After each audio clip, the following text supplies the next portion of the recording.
Mencatur ini. Ya. Oke. Saya akan jelaskan ini bagian dari econometrics.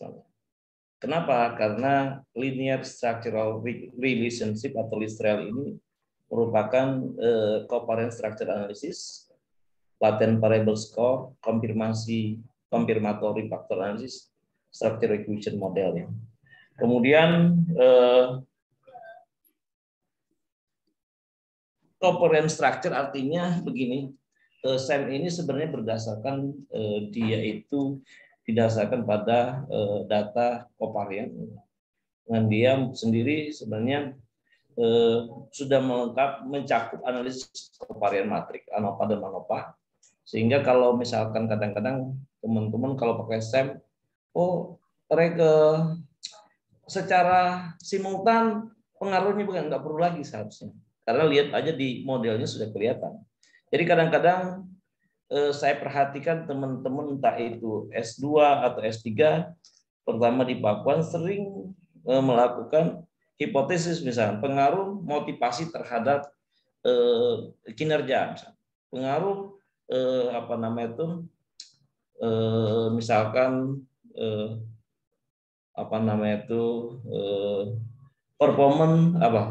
pengaruh variabel apa misalnya terhadap kinerja. Nanti di hipotesis yang terakhir pengaruh secara simultan atau secara parsial, tidak perlu lagi kalau bisa, tidak usah begitu.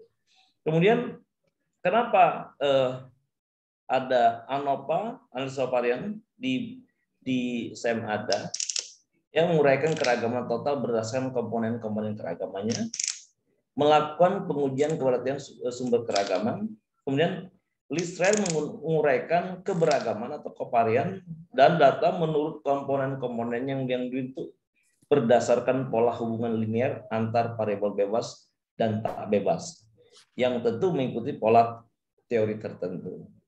Melakukan validasi terhadap model hubungan yang digunakan, melakukan pendugaan parameter yang merupakan koefisien kausalitas struktur linear. Kemudian di dalam structure equation model atau persamaan model persamaan terstruktural, ada yang dikenal dengan latent variable modeling. Latent variable modeling itu artinya ada variabel laten. Kalau yang sebagai yang mempengaruhi itu biasa disebut laten exogen. Di sini laten exogennya itu lingkungan, motivasi, kapasitas. Sementara prestasi itu laten endogen. Semua variabel itu variabel laten. Kenapa dibilang variabel laten? Karena variabel tersebut tidak bisa diukur langsung. Latent variable katanya merupakan suatu perubahan yang tidak dapat diukur secara langsung. Jadi unobservable. Artinya dia harus punya indikator. Kalau dia tidak ada indikator, dia tidak bisa terukur. Dan setiap variabel laten itu minimum harus memiliki satu indikator. Kemudian contohnya seperti ini. SEM itu merupakan confirmatory factor analysis. Kenapa? Karena secara teori model sudah tertentu, sudah kuat. Artinya kalau kita membangun model SEM, hubungan antar variabel itu sudah kuat. Secara teori berdasarkan jurnal, berdasarkan teori-teori terkini, dia sudah kuat. Bahkan hipotesis kan kadangnya semuanya sudah ada literatur. Nah, ada di SEM bisa konfirmatori, jadi berdasarkan teori model sudah tertentu. Ada juga bisa juga exploratory, model akan ditentukan oleh fakta empiris. Nah, biasanya kalau pakai SEM, memang kalau konfirmatori dia berdasarkan teori atau jurnal-jurnal atau yang berreputasi sudah tertentu, hubungan antar variabelnya dan sebagainya, pengaruhnya, kemudian modelnya. Tetapi kalau kita basisnya fakta empiris, misalkan begini, waktu saya membuat kajian tentang apa namanya itu untuk merestrukturisasi perusahaan Hartono Plantation Indonesia dulu. Secara teori belum terlalu banyak. Akhirnya kami bangun model itu berdasarkan fakta empiris. Nah, biasanya dikembangkan berdasarkan hasil justifikasi para pakar.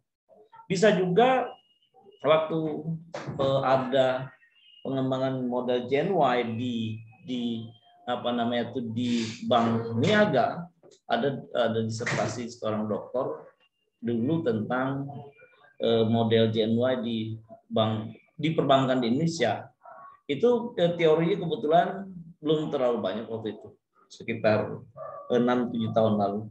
Sehingga mereka kembangkan dengan berdasarkan kepakaran mereka, pengalaman mereka.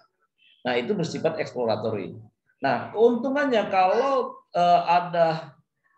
kita mengembangkan model itu berdasarkan teori, kemungkinan adanya kemungkinan perbaikan pengembangan model kalau kita berdasarkan eksploratory. Tetapi kalau berdasarkan empiris, berdasarkan teori yang sudah ada, tentu tidak ada kebaruannya minim. Nah, hanya saja kalau kita kembangkan berdasarkan fakta empiris, berisiko. Kadang-kadang begitu kita run, kok bisa modelnya lebih dari satu. Tentu harus ada justifikasi. Bila lebih dari satu, kadang-kadang membingungkan kalau hanya statistik base ya, approach ya. Tentu kita akan membuat kadang-kadang kita sulit untuk kemana yang terbaik. Tetapi biasanya pendekatan seperti ini kalau setelah diolah, dibangun, dikembangkan, diuji, ada beberapa model yang terbaik, tentu kita harus validasi lagi dengan para pakar, feasibility. Sehingga